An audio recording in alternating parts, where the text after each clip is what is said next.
if you skip this step, it's highly unlikely that you're going to experience business success. So in today's episode, I'm going to show you 7 guaranteed ways for you to find a lucrative online business niche. Step number 1 is start. Step number 2, number 3, number 4, 5. You don't have to waste so much of your time building a business that is ultimately set up to fail. The best proof of concept is when someone actually is willingly spending their money to get that thing, even if it's really cheap. Everyone that you look up to, everyone who's ever succeeded has failed many, many, many times. You're actually in good company, and welcome to the club of entrepreneurship. Now let's dive in.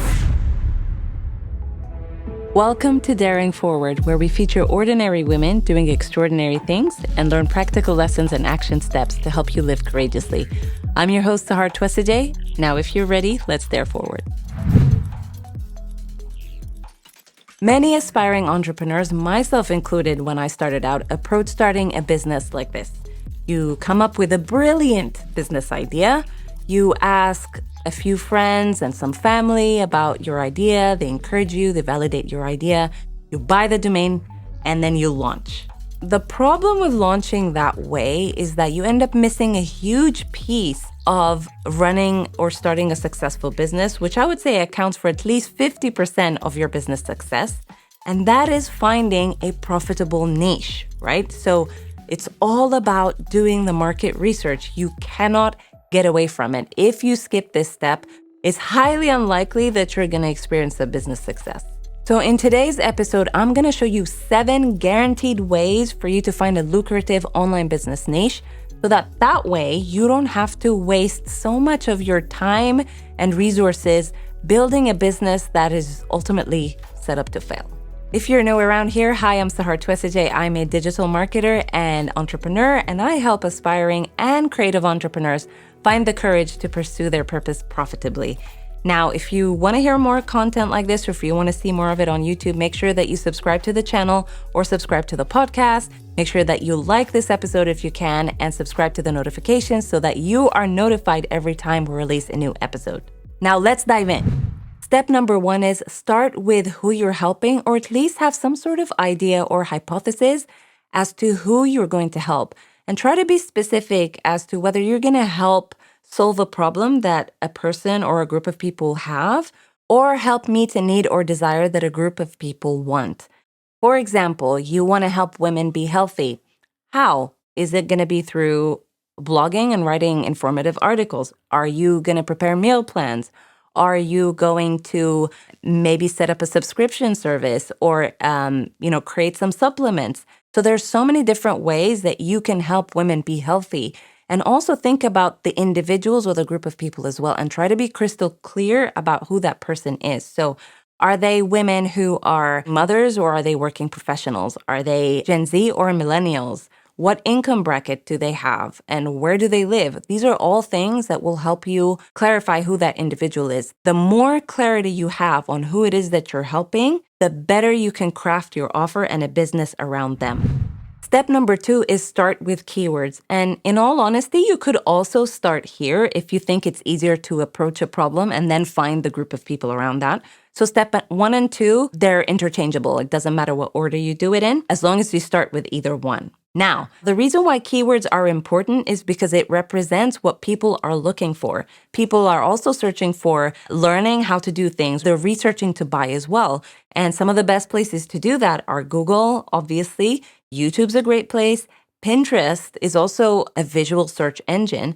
And you also have websites like answerthepublic.com, where you can put in one keyword and then it generates a whole bunch of different keywords based on how people phrase questions around that one specific keyword. So I can't recommend using these resources enough. Now, one thing I will say about keywords and search engine optimization is that there is a bit of an art to it. It's not just a matter of putting in the keywords and seeing what the results are. Sometimes you'll find that the way you approach a particular word or how it's phrased is actually very different to how your audience or potential customers would phrase it. And so if you don't figure out how your audience is phrasing it, you might end up missing a huge opportunity, because then you won't be able to reach them through those keywords.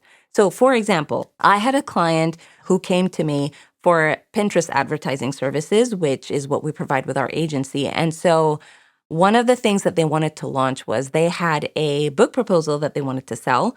And so I put on my research hat. I went into Pinterest to look for, different keywords to kind of basically see if there is a market for the book proposal on Pinterest. What became apparent to me was that the audience on Pinterest weren't looking for book proposal as a phrase. They were actually looking for writing templates. And so had I not done that research, we would have just easily started ads, put book proposal in there. They would have tanked and crashed. And then it's very easy to come to the conclusion and say, there's no market for it here on Pinterest, when that isn't actually the case. So you want to pay attention to how people are phrasing things. Step number 3 are online communities. Now, this is where it starts to get really, really fun. Now, some of the 2 best places for you to go check out, and there's a ton of online communities you can go and explore, but a couple of the biggest ones are Facebook groups and Reddit as well, reddit.com.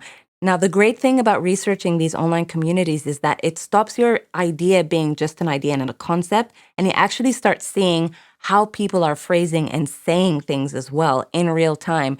And you want to pay attention to the kind of questions that people are asking based on your industry or the market that you want to tap into. So you can easily go on Facebook or Reddit and research, try to put down those words and see if there's any groups or discussions around that specific topic. You want to join those groups or look at those threads and then just pay attention to the questions people are asking. I also want to say that, especially on Facebook groups, it's very important that you respect the group rules. A ton of people don't like it when people just go in there, don't add any value, and try to sell, okay? So pay attention to the group rules, respect the rules, and kudos to you if you start adding value within that group as well. That's gonna really come in handy for another step that I'm gonna talk about later down in this episode, so pay attention to that. Adding value can simply be just adding some tips or helping being part of the community so you can help answer other people's questions that they have.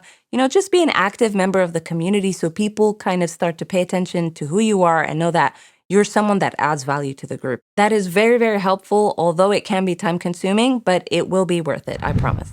Step number 4 is taking it to the macro level, and that is simply to just pay attention to growing markets and industries. A lot of businesses being successful is sometimes just you being somewhere where there's a ton of demand because the market is growing. So for example, a growing market could be, social media marketing, digital marketing is forever growing and it's growing and growing.